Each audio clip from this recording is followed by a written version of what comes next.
Bueno, allí teníamos al jefe de gobierno, a Jorge Macri, con estas ideas centrales. Por un lado, el pedido de sanción de ley de reiterancia y por el otro, la expulsión de extranjeros que delinquen. Esta noche invitamos al ex juez Eduardo Gerón, que es abogado penalista además, para hablar de estos temas que siempre son muy sensibles. Hola, doctor Gerón, buenas noches. Qué gusto saludarlo. ¿Cómo está usted?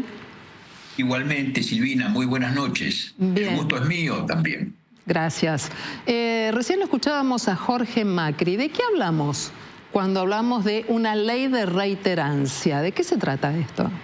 Bueno, hay que explicar para que se entienda qué es la reiterancia. Y en este aspecto hay que diferenciarlo con la reincidencia. Una persona, vamos a decirlo claramente, comete un delito.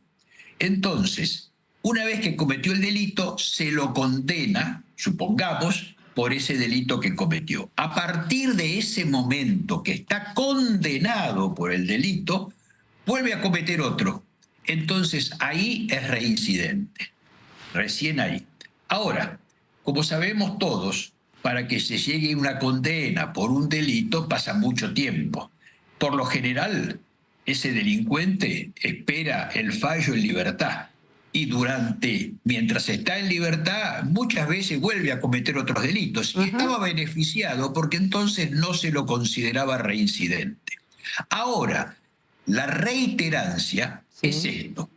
Una persona comete un delito y sin esperar que se lo condene al día siguiente, una semana después, 3 meses después o cuando sea, vuelve a cometer otro delito. Entonces ahí no es reincidente porque no tiene una condena anterior, pero sí es reiterante. ¿Y qué ocurre ahí Ahora, entonces?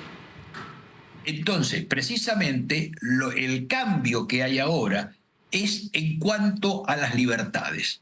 ¿Por qué?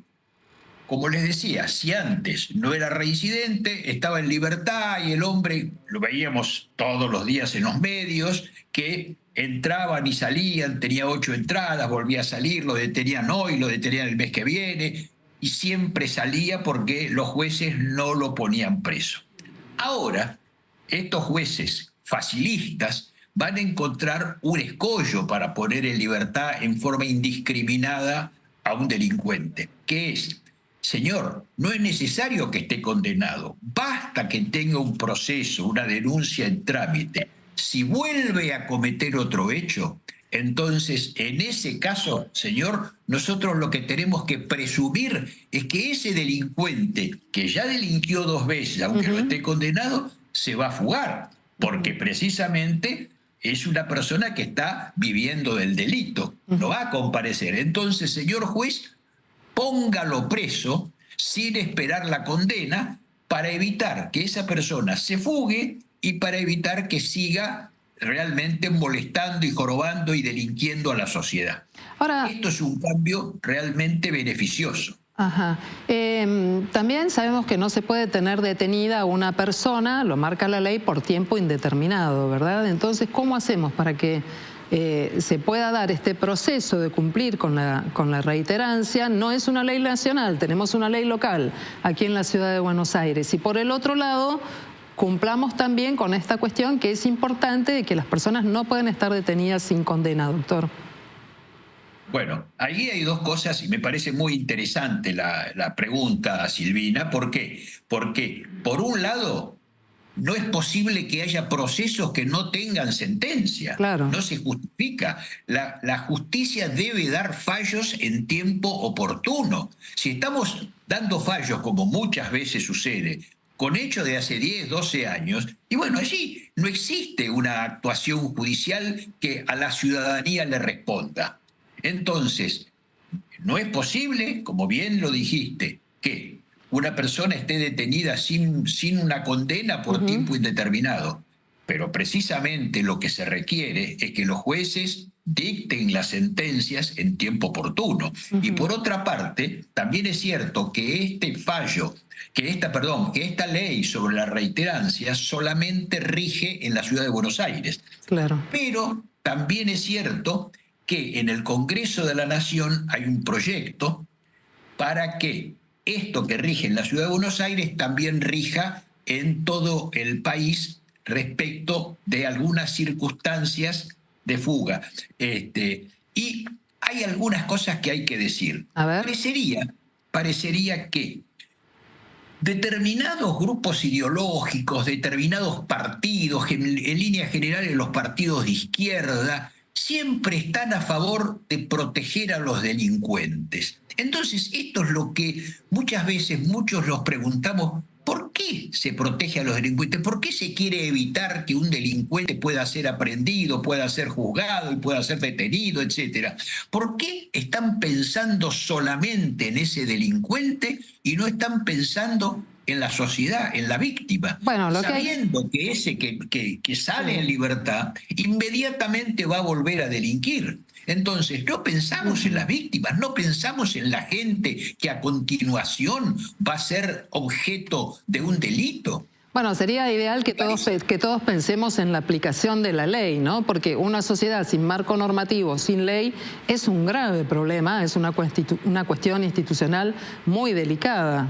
Esto me parece que es muy importante tenerlo en cuenta. Usted ha sido juez, lo sabe mejor que nadie. Doctor Jerome, ¿está al tanto de alguna reforma judicial en la que esté pensando el gobierno? Porque hoy el jefe de gabinete estuvo en el Congreso, en la Cámara de Diputados, y dejó entrever que habría alguna idea de cambio dentro del sistema judicial.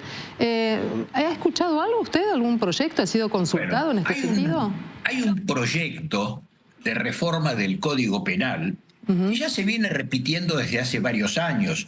Hubo en la época, durante la presidencia de Macri, hubo un proyecto que prácticamente estuvo a punto de ser presentado al Congreso y ser tratado en el Congreso, pero después se dio marcha atrás. Parecería que cuesta trabajo sancionar o adecuar nuevas leyes o adecuar las leyes a los tiempos actuales. ¿Por qué digo esto? Porque, por ejemplo, cuando nosotros vemos los delitos más urticantes para el ciudadano, que son los delitos, perdón, no pasa nada, doctor. Son los delitos que llevan a la corrupción, que son los delitos por los que la ciudadanía está expectante permanentemente. Entonces, en ese caso, las penas que castigan esos delitos son terriblemente bajas. No es posible que penas por peculado, penas por corrupción tengan realmente penas que son mínimas y que permiten que tengan el proceso en libertad, etcétera. No, eso es lo que los proyectos de reforma del Código Penal están cambiando. Y me parece muy importante que realmente se cambien esas penas, porque la ciudadanía está esperando que los responsables de delitos contra el Estado, o sea, contra todos nosotros, tengan un castigo digno, ¿no? No es posible que tengan penas, a lo mejor delitos que tengan penas de hasta 2 años en suspenso, 3 años en suspenso, y se beneficien cuando los hechos que son hechos que realmente denigran al funcionario público. Muy bien, doctor. Así que me parece que hay que cambiar eso. Vamos a ver cómo se da entonces el debate en el Congreso. Hoy fue un día muy movido, mañana puede traer novedades también. Veremos si finalmente este tipo de leyes encuentran la posibilidad de ser abordada por los legisladores. Es el doctor Eduardo Jerome, abogado penalista, ha sido juez de la Nación y esta noche nos ayudó a pensar este tema, delicado por cierto, como es el de la reiterancia. Muchísimas gracias y buenas noches. A ustedes, Silvina. Hasta la próxima vez. Leandro, por esta zona